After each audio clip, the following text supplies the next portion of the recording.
कहानी की शुरुआत एक पतंग से होती है जो व्यस्त शहर के ऊपर आजादी से उड़ रही है। हवा उसे जहां ले जाती है, बहती जाती है। इसी शहर में एक होशियार जिज्ञासु 8 साल की लड़की रहती है। सोवॉन है। अपनी कम उम्र के बावजूद वह बेहद बुद्धिमान है। हर दिन वह अपनी सबसे अच्छी दोस्त यंगसु के साथ स्कूल पैदल जाती है। एक सुबह सोवॉन स्कूल के लिए तैयार होते हुए अपनी माँ से बाल बांधने के लिए कहती है। उसकी माँ अपनी नौकरी और घरेलू कामों में बहुत व्यस्त रहती है। उनके पास सोवॉन की मदद करने का समय नहीं है। यह देखकर उसके पापा आगे आते हैं और उसके बाल बांधने का फैसला करते हैं। सोवॉन स्कूल जाने के लिए तैयार हो जाती है, लेकिन बाहर बारिश शुरू हो जाती है। उसकी माँ पूछती है कि क्या वह उसे स्कूल छोड़ दे। सोवॉन जानती है कि उसकी माँ कितनी व्यस्त है, इसलिए वह कहती है कि वह दौड़कर 3 मिनट में स्कूल पहुंच जाएगी। उसकी माँ उसे मुख्य रास्ते से जाने को कहती है क्योंकि वह ज्यादा सुरक्षित है। सोवॉन स्कूल के लिए निकलती है, लेकिन उसके दोस्त उससे पहले ही पहुंच चुके होते हैं। जब वह स्कूल की ओर जा रही होती है, एक आदमी दूर से उसे देख रहा होता है। अगले दृश्य में कहानी की शुरुआत में जो पतंग आजाद उड़ रही थी, अब वह भीगी हुई सड़क पर पड़ी है। वह आदमी पतंग उठाता है और सोवॉन के पास आता है। वह उसकी छतरी की तारीफ करता है, कहता है कि यह बहुत सुंदर है और पूछता है कि क्या वह उसके साथ छतरी साझा करना चाहेगी। सोवॉन विनम्रता से मना कर देती है, कहती है कि वह स्कूल के लिए देर हो रही है। वह मुड़कर देखती है कि स्कूल बस थोड़ी ही दूरी पर है, लेकिन तेज बारिश के कारण स्कूल के बाहर का इलाका खाली पड़ा है। अगले दृश्य में अफरा-तफरी मच जाती है। सोवॉन की छतरी पूरी तरह से टूट चुकी है। उसका बैग, जूते और सामान एक सुनसान जगह पर बिखरे पड़े हैं। वह खुद भी वहीं है, घायल और कांपती हुई। अपनी आखिरी ताकत जुटाकर वह मदद के लिए अपने फोन से कॉल करती है। कुछ ही पलों बाद एक एम्बुलेंस आती है और उसे अस्पताल ले जाती है। जब सोवॉन की माँ अस्पताल पहुंचती है तो अपनी बेटी की हालत देखकर पूरी तरह टूट जाती है। सोवॉन का शरीर घावों से भरा हुआ है, जो उस पर हुई बर्बरता की गवाही देता है। उस आदमी ने न सिर्फ उस पर हमला किया, बल्कि उसे मौत के कगार तक पीटा। फिर भी किसी चमत्कार से सोवॉन अब भी जिंदा है। डॉक्टर उसके माता पिता को बताते हैं कि उसकी जान बचाने के लिए सर्जरी जरूरी है। ऑपरेशन के बाद वे नुकसान की गंभीरता के बारे में बताते हैं। सोवॉन को जिंदा रखने के लिए उन्हें उसकी आंतों और मलद्वार के बड़े हिस्से निकालने पड़े और उसकी जगह एक कृत्रिम मलद्वार लगाया गया। साथ ही उन्होंने उसे एक ऑस्टोमी बैग भी लगाया, जो अब उसके शरीर के अपशिष्ट को संभालेगा। डॉक्टर दिल तोड़ देने वाली खबर देते हैं कि सोवॉन को अपनी बाकी जिंदगी इसी हालत में गुजारनी होगी। इस त्रासदी का बोझ उसके माता पिता पर भारी पड़ता है, जिससे वे अपने दुख और आगे की लंबी राह से जूझते रहते हैं। जब सोवॉन आखिरकार होश में आती है तो उसका पिता तुरंत उसके पास दौड़ कर जाता है। वह उसकी ओर देखती है और पूछती है कि क्या वह आज काम पर नहीं गया। उसका सवाल सुनकर उसके पिता अपराध बोध से भर जाते हैं, यह महसूस करते हुए कि वह उसके लिए वहाँ नहीं था। सोवॉन कमजोर आवाज में अपने पिता से कहती है कि वह उस आदमी को पकड़े जिसने उसे चोट पहुँचाई थी, और बताती है कि उस आदमी ने कई जेबों वाली पैंट पहनी थी। सोवॉन के पापा उसे आराम करने के लिए कहते हैं, लेकिन वह जोर देती है कि उसे बहुत नींद आ रही है। वह चिंता करती है कि अगर वह सो गई तो वह जो कुछ भी हुआ सब कुछ भूल जाएगी। अंदर ही अंदर सोवॉन बेताबी से चाहती है कि वह आदमी किसी भी हाल में पकड़ा जाए। हालांकि वह सिर्फ 8 साल की है, लेकिन उसकी समझदारी उसकी उम्र से कहीं ज्यादा है। कुछ ही पलों बाद वह नींद में डूब जाती है। उसके पिता अपनी भावनाओं से जूझते हुए खुद को संभालने की कोशिश करते हैं और चुपचाप उसके कमरे से बाहर निकल जाते हैं। सोवॉन के केबिन के बाहर उसके माता पिता को बताया जाता है कि पुलिस ने उस आदमी की पहचान कर ली है जो उनकी बेटी की तकलीफ का जिम्मेदार है। सोवॉन के पिता पुलिस स्टेशन की ओर दौड़ पड़ते हैं, कार्रवाई करने के लिए बेताब। हालांकि पुलिस अधिकारी उन्हें बताते हैं कि उनके पास उस आदमी को गिरफ्तार करने के लिए जरूरी सबूत नहीं है और आगे बढ़ने के लिए सोवॉन के बयान की जरूरत है। जब सोवॉन के पिता यह बात अपनी पत्नी को बताते हैं तो वह गुस्से से भर जाती है। वह नहीं चाहती कि उनकी बेटी उस भयानक घटना को याद करके फिर से वही सदमा झेले, और इसी बात पर दोनों के बीच तीखी बहस हो जाती है। यह साफ है कि दोनों ही भावनात्मक रूप से टूट चुके हैं और अपनी बेटी के साथ हुई इस भयावह घटना से जूझ रहे हैं। उनकी परेशानियों के बीच एक पुलिस अधिकारी सोवॉन के पिता के पास आता है और सुझाव देता है कि वह घर जाकर सोवॉन के सारे खिलौने इकट्ठा करें और उन्हें अस्पताल ले आएं। सोवॉन के पिता इस अनुरोध से हैरान रह जाते हैं। अधिकारी बताते हैं कि सोवॉन के लिए नियुक्त की गई एक महिला मनोचिकित्सक ने ऐसा करने के लिए कहा है। भले ही वह उलझन में है, लेकिन अपनी बेटी के लिए कुछ भी करने को तैयार सोवॉन के पिता घर चले जाते हैं। वहाँ उन्हें सोवॉन का पसंदीदा खिलौना कोको मोंग मिलता है, जिसे वह बड़े ध्यान से अस्पताल ले जाते हैं, इस उम्मीद में कि यह किसी तरह उनकी बेटी की मदद करेगा। अस्पताल में एक मनोचिकित्सक सोवॉन का इलाज शुरू करने के लिए आती है। महिला मनोचिकित्सक सोवॉन के साथ खेलकर शुरुआत करती है ताकि उसके साथ विश्वास का रिश्ता बना सके। वह सोवॉन को उसका पसंदीदा खिलौना देती है, जिससे लड़की के चेहरे पर हल्की सी मुस्कान आ जाती है। धीरे धीरे सोवॉन का व्यवहार सामान्य होने लगता है। जैसे ही सोवॉन थोड़ा सहज महसूस करने लगती है, मनोचिकित्सक धीरे धीरे उससे सवाल पूछना शुरू करती है। पूरे सत्र की रिकॉर्डिंग वहां मौजूद पुलिस अधिकारी करते हैं। मनोचिकित्सक सोवॉन को एक एक करके कई लोगों की तस्वीरें दिखाती है। जब सोवॉन उस आदमी की तस्वीर देखती है जिसने उसे दर्द दिया था, तो वह तुरंत अपनी आंखें बंद कर लेती है। मनोचिकित्सक समझ जाती है कि यही अपराधी है। पुष्टि के लिए सोवॉन छोटी तस्वीरों समूह दिखाया जाता है। उस आदमी की पहचान करने कहा जाता है। मुश्किल कांपते हाथों से सोवॉन उंगली उठाती है, उस राक्षस की ओर इशारा करती है जिसने उसकी जिंदगी बर्बाद कर दी। सोवॉन की पहचान साथ पुलिस आखिरकार उस आदमी को गिरफ्तार करने पर्याप्त सबूत जाते जिम्मेदार। जाने से पहले मनोचिकित्सक सोवॉन के पिता से बात करती है। वह समझाती है कि सोवॉन को शारीरिक और मानसिक रूप से ठीक होने के लिए समय और सहारे की जरूरत है और उसके परिवार की भागीदारी के बिना उसकी रिकवरी संभव नहीं होगी। अपना विजिटिंग कार्ड देते हुए वह उन्हें आश्वस्त करती है कि वे कभी भी मदद के लिए उनसे संपर्क कर सकते हैं। हालांकि सोवॉन की मां यह बातचीत सुन लेती है। गुस्से और हताशा से भरी हुई वह कार्ड छीन लेती है और मनोचिकित्सक को लौटा देती है, किसी भी मदद से इनकार कर देती है। इसी बीच पुलिस बलात्कारी को सफलतापूर्वक पकड़ लेती है और यह खबर तेजी से मीडिया में फैल जाती है। पत्रकार इस घटना की रिपोर्टिंग के लिए अस्पताल में उमड़ पड़ते हैं। जब सोवॉन के पिता को इस बारे में पता चलता है, तो वह तुरंत अस्पताल की ओर दौड़ पड़ते हैं। अपनी बेटी को मीडिया की भीड़ से बचाने के लिए दृढ़ संकल्पित रहते हैं। उन्हें पता है कि प्रेस इस त्रासदी को सनसनीखेज बना देगा, जिससे सोवॉन को और अधिक नुकसान हो सकता है। जैसे ही अस्पताल का स्टाफ सोवॉन को दूसरे कमरे में शिफ्ट करने की तैयारी करता है, रिपोर्टर भी उनका पीछा करते हैं। स्थिति को बेकाबू होता देख सोवॉन के पिता उसे अपने कंधों पर उठाकर ऊपर की मंजिल के एक एकांत कमरे में ले जाते हैं। इसी दौरान सोवॉन डर और चिंता से घिर जाती है। वह अपने पिता की ओर आंसू भरी आंखों से देखती है और पूछती है कि क्या उसने कुछ गलत किया है। वह उसे प्यार से समझाते हैं कि उसने कुछ भी गलत नहीं किया है और उसे शांत करने की कोशिश करते हैं। जैसे ही वह उसे दिलासा देते हैं, सोवॉन के शरीर से जुड़ा कचरा इकट्ठा करने वाला बैग अचानक फट जाता है और उसका सारा सामान बिस्तर पर फैल जाता है। उसके पिता तुरंत सफाई करने और बैग बदलने के लिए आगे बढ़ते हैं। जब वह बैग ठीक करने के लिए उसके कपड़े खोलते हैं, तो सोवॉन को अचानक पोस्ट ट्रॉमेटिक स्ट्रेस डिसऑर्डर का गंभीर दौरा पड़ता है। हमले की भयानक यादें उसके दिमाग में उमड़ आती हैं और वह पूरी तरह से बेचैन हो जाती है। शुरुआत में उसके पिता उलझन में पड़ जाते हैं और समझ नहीं पाते कि क्या हो रहा है, लेकिन जैसे ही उसे सच्चाई का एहसास होता है, वह कांपते हुए दुख के साथ पीछे हट जाता है।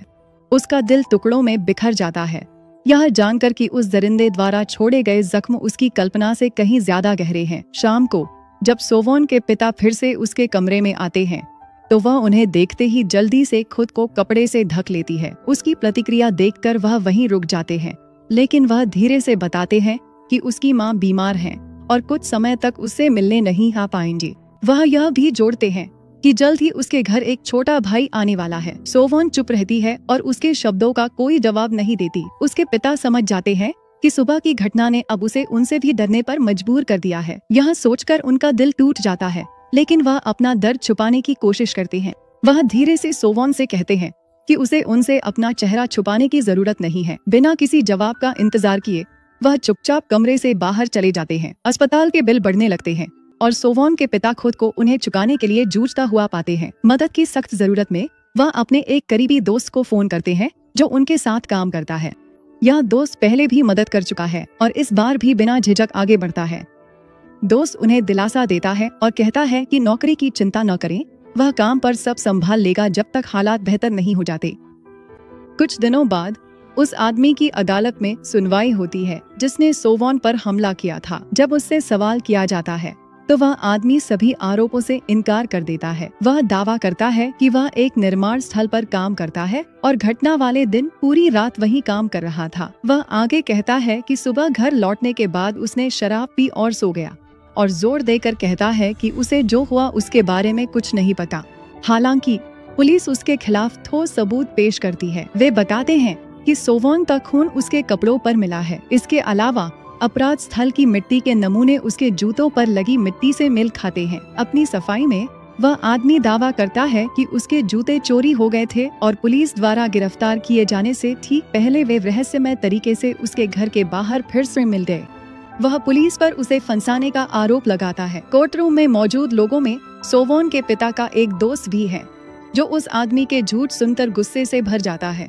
गुस्से पर काबू न रख पाने के कारण वह अपना जूता उतारता है, उस आदमी पर फेंकता है और चिल्लाता है, तुम्हें खुद को इंसान कहने में शर्म आनी चाहिए। कोर्ट रूम में अफरातफरी मच जाती है और पुलिस को हस्तक्षेप करती है। दूसरी ओर जब सोवॉन के पिता अस्पताल जाते हैं तो वे देखते हैं कि कुछ लोग कार्टून की पोशाक पहनकर सोवॉन का मनोरंजन कर रहे हैं और सोवॉन इससे बहुत खुश है। असल में वे लोग उसकी पत्नी, उसकी दोस्त और अस्पताल की एक नर्स हैं। यह सब उस मनोचिकित्सक ने आयोजित किया था जो पहले सोवॉन का बयान लेने आया था। उसकी पत्नी ने मनोचिकित्सक को फिर से बुलाया था। सोवॉन की मां ने वे पोशाकें किराए पर ली थी। जब सोवॉन के पिता उनका किराया देने जाते हैं तो वे पूछते हैं कि एक पोशाक का एक दिन का किराया कितना है। पोशाक मालिक उन्हें बताता है कि एक दिन का किराया $200 है, लेकिन सोवॉन के पिता के पास इतने पैसे नहीं हैं। वह पूछते हैं कि क्या वे पोशाक का किराया किस्तों में चुका सकते हैं। यह सुनकर पोशाक मालिक समझ जाता है कि उसके पास पैसे नहीं हैं और उसकी स्थिति को जानते हुए मदद करने का फैसला करता है। वह उसे कोकोमो की एक पोशाक मुफ्त में दे देता है, यह कहते हुए कि काम खत्म होने के बाद वह उसे लौटा सकता है। इसके बाद सोवॉन के पिता कोकोमो की पोशाक पहनकर उसके कमरे में जाते हैं और सोवॉन उसे देखकर बहुत खुश हो जाती है। वह तुरंत कोकोमो को गले लगा लेती है। उसका चेहरा खुशी से खिल उठता है। अगली सुबह महिला मनोचिकित्सक सोवॉन से बात करने में समय बिताती है। बातचीत के दौरान वह धीरे से सोवॉन से कहती है कि उसकी गर्मी की छुट्टियां खत्म होने वाली हैं और स्कूल का पहला दिन करीब है। वह सोवॉन से पूछती है कि क्या वह वापस स्कूल जाना चाहती है। सोवॉन तुरंत मना कर देती है। उसे लगता है कि उसके दोस्त घटना के बारे में जान चुके होंगे और उन्हें देखकर उसे बहुत शर्मिंदगी महसूस होती है। जब मनोचिकित्सक पूछती है कि वह अस्पताल में कैसा महसूस कर रही है तो सोवॉन खुलकर बताती है।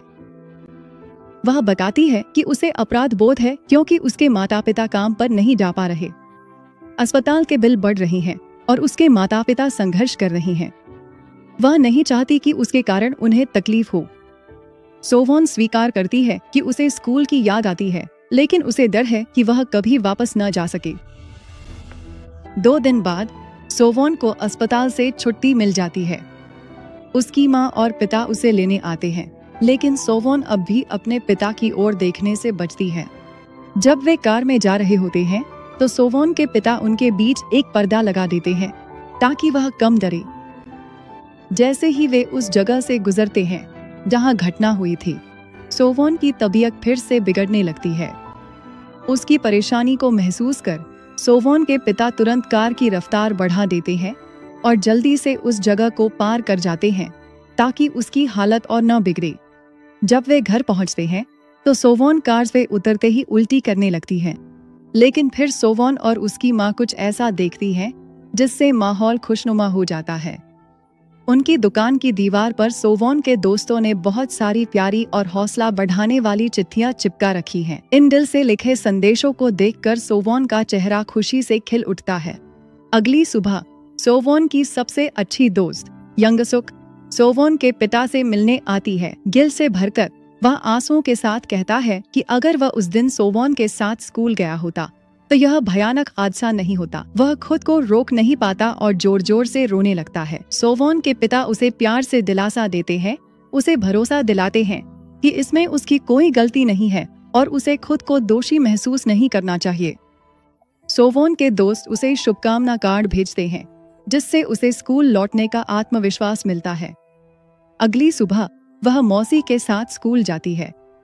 हालांकि सोवॉन अपनी ऑस्टोमी बैग की वजह से असहज महसूस करने लगती है। अगर दोस्त पूछेंगे तो वह क्या जवाब देगी? उसके पास कोई जवाब नहीं है। इसके अलावा वह देखती है कि उसके दोस्त उसे अजीब नजरों से देख रहे हैं जिससे वह असहज हो जाती है। लेकिन जैसे ही वह परेशान महसूस करने लगती है, उसके पापा कोआकोमांग की पोशाक पहनकर वहां आ जाते हैं। उनकी मौजूदगी से उसका मन हल्का होता है और उसे आत्मविश्वास मिलता है। जैसे जैसे दिन बीतते हैं, सोवॉन के पापा हर दिन उसके साथ स्कूल जाते रहते हैं, हमेशा कोआकोमांग की पोशाक में, ताकि वह अकेला महसूस न करे। वह स्कूल के प्रिंसिपल से भी बात करते हैं और अनुरोध करते हैं कि सोवॉन को पुरुष शिक्षकों से दूर रखा जाए ताकि वह सहज महसूस कर सके। सोवॉन की चिंता को और कम करने के लिए उसके पापा उसके लिए एक कमर का बैग खरीदते हैं और उसे चॉकलेट से भर देते हैं। इस तरह जब उसके दोस्त उसके बैग के बारे में पूछते हैं तो वह आत्मविश्वास से बता सकती है कि उसमें ट्रीट्स भरी हुई हैं। सोवॉन के पापा पूरी कोशिश करते हैं कि उसे कभी भी शर्मिंदगी या अलगाव महसूस न हो। अगले दिन जब सोवॉन स्कूल जा रही होती है, उसके दोस्त उससे पूछते हैं कि उसकी कमर वाले बैग में क्या है।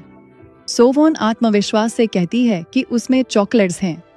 वह कुछ चॉकलेट्स निकालती है और अपने दोस्तों के साथ बांटती है, फिर यंगसूक के साथ स्कूल की ओर बढ़ जाती है। पूरे सफर के दौरान सोवॉन के पापा अब भी कोआकोमांग के कॉस्ट्यूम में उसे मनोरंजन करते रहते हैं और भरोसा दिलाते हैं कि उसकी दोस्त उसके साथ है। हालांकि जल्द ही सोवॉन को एहसास हो जाता है कि उसके पापा ही उस कॉस्ट्यूम के अंदर हैं। वह बार बार कोआकोमांग से बात करने की कोशिश करती है, लेकिन कॉस्ट्यूम से कोई जवाब नहीं आता। जिज्ञासावश सोवॉन कोआकोमांग को अपनी मम्मी की दुकान पर ले जाती है और उनसे पूछती है कि क्या कोआकोमांग के कॉस्ट्यूम के अंदर सच में उसके पापा हैं। सोवॉन की मम्मी मास्क हटाती है जिससे उसके पापा का चेहरा दिखता है, जो सूट के अंदर की गर्मी से पसीने से तरबतर हैं। अपने पापा को इस हालत में देखकर सोवॉन धीरे से उनके पास जाती है और उनके चेहरे से पसीना पोंछती है। उसी पल सोवॉन और उसके पापा के बीच की भावनात्मक दूरी आखिरकार कम होने लगती है और वे फिर से जुड़ जाते हैं। अगले दृश्य में एक पुलिस अधिकारी सोवॉन के पापा को मिलने के लिए बुलाता है और उन्हें बताता है कि बलात्कारी के खिलाफ मामला कमजोर पड़ता जा रहा है। अधिकारी समझाता है कि बलात्कारी ने दावा किया है कि वह शारीरिक या मानसिक रूप से अस्थिर है। उसने इन दावों के आधार पर एक याचिका दायर की है। इसका मतलब है कि अब सोवॉन को अदालत में गवाही देनी होगी। सोवॉन के पापा जानते हैं कि यह उनकी बेटी के लिए सही रास्ता नहीं है। कोई और विकल्प न होने पर सोवॉन के पापा बलात्कारी से मिलने जेल जाते हैं। वह आदमी सोवॉन के पापा से कहता है कि वह निर्दोष है, यह दावा करते हुए कि ऐसा अपराध तो कोई जानवर ही कर सकता है। हालांकि अगले ही पल वह एक समझौते का प्रस्ताव रखता है। वह कहता है कि भले ही उसके पास अभी पैसे नहीं हैं, लेकिन जेल से छूटने के बाद वह सोवॉन के पापा को जितना चाहे उतना पैसा देगा। सोवॉन के पापा उसकी बातों से समझ जाते हैं कि वह आदमी सब कुछ याद रखता है और अपनी याददाश्त के बारे में झूठ बोल रहा है। फिर वह बलात्कारी सोवॉन के पापा को धमकाने लगता है, कहता है कि वह जल्द ही जेल से बाहर आ जाएगा और शायद वही हरकत फिर से दोहरा सकता है। सोवॉन के पापा उस बलात्कारी की बातों से गुस्से से भर जाते हैं और गुस्से में आकर कुर्सी से जेल की कांच की दीवार तोड़ने लगते हैं। अगले सीन में हमें कोर्ट दिखाया जाता है, जहां बलात्कारी को एक बार फिर पेश किया जाता है। इस बार सोवॉन को भी गवाही के लिए बुलाया जाता है। वह बलात्कारी की पहचान करती है और कोर्ट उसे दोषी करार देता है। हालांकि इतने घिनौने अपराध के बावजूद बलात्कारी को सिर्फ 12 साल की सजा सुनाई जाती है। इस फैसले से कोर्ट में मौजूद सभी लोग गुस्से में आ जाते हैं और सोवॉन के पापा गुस्से में आकर बलात्कारी को मारने के लिए आगे बढ़ते हैं। लेकिन जैसे ही वह बलात्कारी के पास जाने लगते हैं, सोवॉन आगे बढ़कर अपने पापा को पकड़ लेती है और उनसे घर चलने की मिन्नत करती है। उनके पापा भावनाओं में बहकर रुक जाते हैं और अपनी बेटी को जोर से गले लगा लेते हैं। कुछ महीनों बाद हम देखते हैं कि सोवॉन की मां ने एक बच्चे को जन्म दिया है और अब सोवॉन का एक भाई है। वह उसे देखकर बहुत खुश होती है और सब कुछ सामान्य होता हुआ नजर आता है। हालांकि सतह के नीचे हकीकत कुछ और ही है। सोवॉन अक्सर स्कूल की क्लास खत्म होने से पहले ही निकल जाती है, क्योंकि वह अब भी उस दर्दनाक घटना को भूल नहीं पाई है। इसके बावजूद उसके भाई के आने से उसे फिर से जीने की उम्मीद और एक वजह मिल गई है। यह कहानी उन लोगों के गहरे दर्द को उजागर करती है जो उनके साथ जीवन भर बना रहता है।